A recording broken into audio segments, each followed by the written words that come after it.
जितना अपने दोस्तों के साथ रहना ज़रूरी है उतना ही अपने निंदकों के साथ भी रहना ज़रूरी है, क्योंकि निंदक हमें बताते हैं कि हमें क्या सुधार लाने की आवश्यकता है।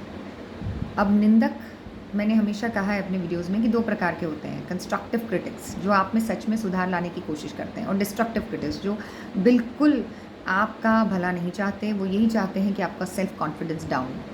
इन दोनों में से किस निंदक के साथ रहना चाहिए? कंस्ट्रक्टिव क्रिटिक्स के साथ रहना चाहिए। सब यही कहेंगे, सब यही मानेंगे, मैं खुद भी यही मानती हूँ और मैं खुद कितनी बार इसका प्रचार कर चुकी हूँ कि कंस्ट्रक्टिव क्रिटिक्स के साथ रहें।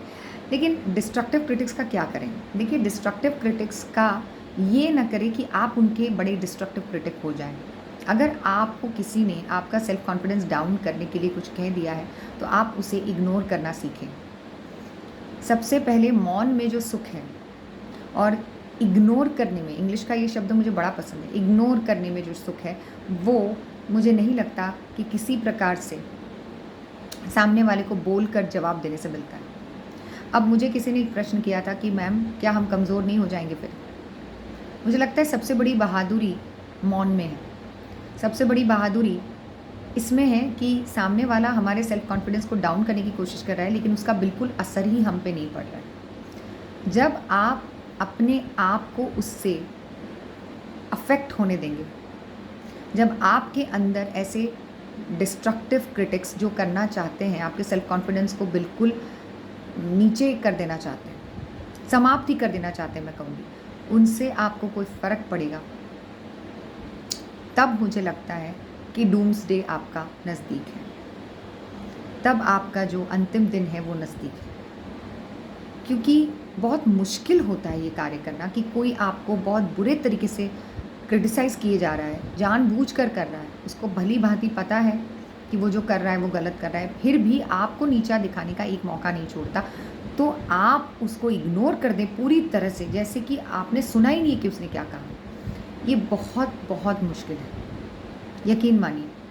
और ये दिमाग में ऐसे चीज़ें बैठ जाती हैं कभी कभी जो निकलती ही नहीं है। मुझे कितने सारे ऐसे लोग मिले हैं और मैं उन सभी से इत्तेफाक रखती हूँ जो मुझसे कहते हैं कि मैम, आप कह देती हैं लेकिन ईजियर सेड देन डन, इतना आसान नहीं होता। मैं ऐसी ही थी, कुछ वक्त तक मैं ऐसी ही थी कि किसने मुझे कुछ कह दिया और वो मेरे मन में रह गया, और मेरा उसी विचार पर विचार करते रहना, ये मेरी बहुत बड़ी वीकनेस थी, बहुत बुरी आदत थी, जिसने मुझे बहुत नुकसान पहुंचाया है।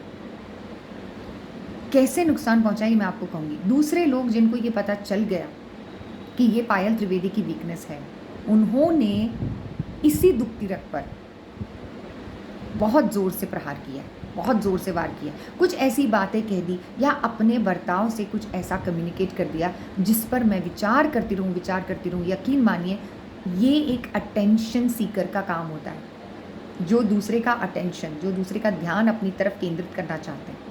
और ऐसे डिस्ट्रक्टिव क्रिटिक्स आपका ध्यान अपनी तरफ खींचकर आपकी सारी एनर्जीज ले लेना चाहते हैं। They actually drain your energy and you just become so exhausted कि आप कुछ क्रिएटिव करने के लायक ही नहीं रहते। ऐसे लोगों से दूर रहिए, क्योंकि वो आपकी कला का नाश करते हैं। मुझे कितने लोग सोशल मीडिया पर ये कहते हैं कि आप एक साधारण कलाकार हैं। मैंने हमेशा कहा है कि मैं एक साधारण कलाकार हूँ। आप मेरी बात को रिपीट क्यों कर रहे हैं? इसलिए कर रहे हैं कि आपको मुझे नीचा दिखाने में बड़ा मज़ा आ रहा है। और कुछ लोग मुझसे ये भी कह रहे हैं सोशल मीडिया को सीरियसली नहीं लेना चाहिए। बिल्कुल नहीं लेना चाहिए। और इस बात से मैं 100% इत्तेफाक रखती हूँ कि सोशल मीडिया पर अगर आपको कोई कुछ कह रहा है तो वो सीरियसली लेने की ज़रूरत नहीं। उसको ट्रोलिंग समझकर उसको बिल्कुल ही नकार दीजिए। इसमें जवाब देने की भी कोई आवश्यकता नहीं है। और अगर आपने बार बार लगातार जवाब देना शुरू कर दिया तो यकीन मानिए, दिस स्पॉइल्स योर हैबिट। ये आदत जो है लोगों की जवाब देने की, वो सोशल मीडिया से ही आई है।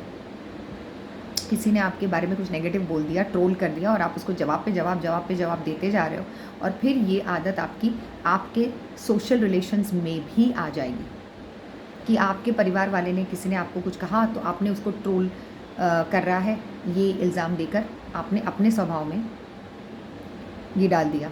जो आप लोगों के साथ करते हैं सोशल मीडिया पर, वही आप अपने फैमिली मेम्बर्स के साथ करते हैं। हो सकता है कोई आपके भले के लिए कुछ कह रहा हो, लेकिन आपको लगेगा कि ट्रोलिंग कर रहा है, आप में गलतियाँ निकाल रहा है। तो ये लोग आपको इस हद तक खोखला कर देते हैं कि आपके अपने लोग यदि आपके भले के लिए भी कुछ कहना चाह रहे हैं तो आपको ये बात समझ में नहीं आएगी। एक ही सोच जब आपके दिमाग में if it keeps hovering around you, तो आप कुछ अच्छा, कुछ कंस्ट्रक्टिव सोच ही नहीं सकते। फिर दूसरा स्टेप ये लोग ये लेते हैं कि आपका दिमाग ख़राब हो चुका है, अब उसके बाद आपको सच्चाई और अच्छाई से दूर करेंगे। आप ये समझने लगोगे कि दुनिया ऐसी ही बुरी है, दुनिया में लोगों के साथ ऐसा ही व्यवहार करना चाहिए, कोई हमें कुछ कहे तो हमें सहन नहीं करना चाहिए, उसको बिल्कुल हम तड़ाप मारकर शेर की तरह उसके ऊपर तड़ाप मारनी चाहिए, उसका वध कर देना चाहिए, उसको अपनी नज़रों से दूर कर देना चाहिए। तो आपका स्वभाव खराब कर रहे हैं, आपको रूड बना रहे हैं, और धीरे धीरे आप इतने ज़्यादा रूड हो जाते हो कि वो वैनिटी छलक छलक कर दिखाई देने लगती है आपके अंदर। बहुत सारे यंगस्टर्स हैं जो ऐसे लोगों के चंगुल में फंस जाते हैं। जो मैच्योर हैं वो तो शायद अपना ध्यान रख सकते हैं, लेकिन जो यंग हैं, आजकल की जो जनरेशन है, वो ऐसे लोगों में बहुत फंस जाते हैं। उनको लगता है कि इसने मुझे कैसे क्रिटिसाइज़ कर दिया। देखिए, कोई हमें क्रिटिसाइज़ करता है, if someone calls you a donkey, you don't become a donkey. तो हम उससे डोंकी नहीं बन जाते। किसी ने गधा कह दिया तो आप गधे नहीं हो जाते। सबसे पहले आपको ये बात समझनी पड़ेगी। लेकिन हाँ, अगर आपने अपने स्वभाव में वो गधापन लाया तो फिर आप ज़रूर गधे हैं, ये बात तो पक्की है। तो समझने की कोशिश कीजिए कि किसको सीरियसली लेना चाहिए दुनिया में, किसको सीरियसली नहीं लेना चाहिए। और कुछ जो क्रिटिक्स हैं, कुछ निंदक हैं जो निंदा करते हैं, उनको सीरियसली मत लीजिए अगर आपको कहीं ना कहीं ये जानकारी है कि वो जानबूझकर आपको नीचा दिखाने की कोशिश कर रहे हैं। अब आया सबसे बड़ा सवाल कि कैसे पता करें कि ये कंस्ट्रक्टिव चाह रहा है या डिस्ट्रक्टिव चाह रहा है। कंस्ट्रक्टिव क्रिटिक्स आपको एनकरेज करके आप में थोड़ी सी जो खामियां हैं वो प्यार से, बड़े ही सुधार लाने के उद्देश्य से करते हैं और उनकी भाषा सरल होती है। डिस्ट्रक्टिव क्रिटिक्स कुछ विचित्र प्रकार की टिप्पणियां करते हैं जिनका कोई मतलब नहीं होता, कोई अर्थ नहीं होता। कुछ दूसरों का मजाक उड़ाने वाली इमोजीज़ डाल देते हैं कभी कभी सोशल मीडिया पे, अगर आपने कोई वीडियो पोस्ट किया है, और या तो फिर ऐसी बातें करते हैं जिनका कोई अर्थ ही नहीं निकलता। तो बहुत आसान होता है ऐसे लोगों को पहचानना, उनमें फ़र्क पहचानना। आपके आसपास भी अगर ऐसे डिस्ट्रक्टिव क्रिटिक्स हैं तो वो आपको गलत दिशा की तरफ ही लेकर जाएंगे, वो आपको अच्छी दिशा की तरफ कभी नहीं लेकर जाएंगे। और ऐसे लोगों को पहचानना बहुत आसान होता है। जैसे तू अच्छा काम करेगा तो तुझे क्या मिल जाएगा। The moment somebody says this, वो आपका शुभ चिंतक तो नहीं हो सकता, क्योंकि अच्छा काम करने से, सच्चा काम करने से इस दुनिया में रोकने वाला इंसान कभी भी किसी का शुभ चिंतक नहीं हो सकता। ये मेरा मानना है। सच्चा इंसान हमेशा सच्चाई की ओर आपको लेकर जाएगा, अच्छा इंसान हमेशा अच्छाई की ओर लेकर जाएगा।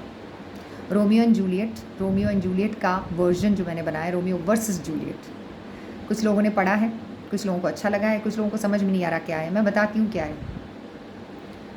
दो अच्छे इंसानों के बीच में गलत फहमी डालने वाला इयागो, जिसे मैंने ओथेलो से लिया है, शेक्सपियर के ही प्ले से इयागो का कैरेक्टर लिया है, कितने हद तक दोनों के बीच में गलतफहमी खड़ी कर सकता है, ये इस प्ले का उद्देश्य है। और क्यों खड़ी करता है? इसमें दोनों की गलती, एक रोमियो की गलती है या एक जूलियट की गलती है, ऐसा नहीं है, दोनों की गलती है। दोनों उस लाइन को क्रॉस करके एक दूसरे से उस लेवल तक पहुंच नहीं पा रहे हैं जिसको कहते हैं हार्ट टू हार्ट कम्युनिकेशन। इसलिए मैं हमेशा कहती हूँ बातचीत करना, इसलिए मैं मन की बात करती हूँ आपसे, ताकि मन से मन तक बात पहुँच सके साफ सुथरे शब्दों में, क्लैरिटी के साथ। तो ये क्लैरिटी ज़िंदगी में लाना बहुत ज़रूरी है दोस्तों। गलतफहमियाँ कैसे दूर होती है, मुझे किसी ने पूछा था, मैंने कहा स्पष्ट बात करो, जो मन में है वो होठों पर लेकर आओ, फिर देखो कैसे गलतफहमियाँ दूर होती है लोगों के साथ। क्या आप मुझे पसंद नहीं करते, ये पूछ लेने में कोई प्रॉब्लम नहीं। आप मेरे साथ ऐसा व्यवहार क्यों कर रहे हैं, ये पूछ लेने में कोई प्रॉब्लम नहीं होनी चाहिए। ज़िंदगी में जब जब जहाँ जहाँ आप कंफ्यूज हों, वहाँ वहाँ क्लैरिटी लीजिए।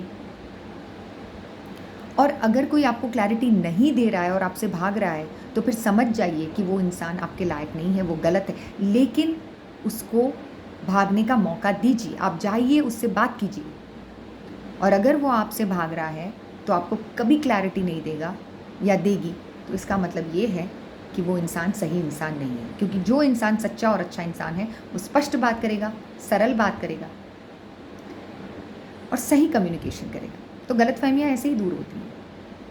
तो जो कंस्ट्रक्टिव क्रिटिक्स हैं, हम टॉपिक पर आ जाते हैं, थोड़ा सा डाइग्रेस हो गए थे। जो कंस्ट्रक्टिव क्रिटिक्स हैं वो कभी भी आपको गलत दिशा की तरफ नहीं ले जाएंगे। डिस्ट्रक्टिव क्रिटिक्स ही हमेशा गलत दिशा की तरफ लेकर जाएंगे। यह आप हमेशा याद रखिए और सही लोगों के साथ नाता जोड़ना सीखिए। आशा करती हूँ आज का सेशन आपको पसंद आया होगा और आप मेरी बात को समझने का प्रयास करेंगे। बने रहिए मेरे साथ लाइफ स्किल्स ट्रेनिंग में। धन्यवाद।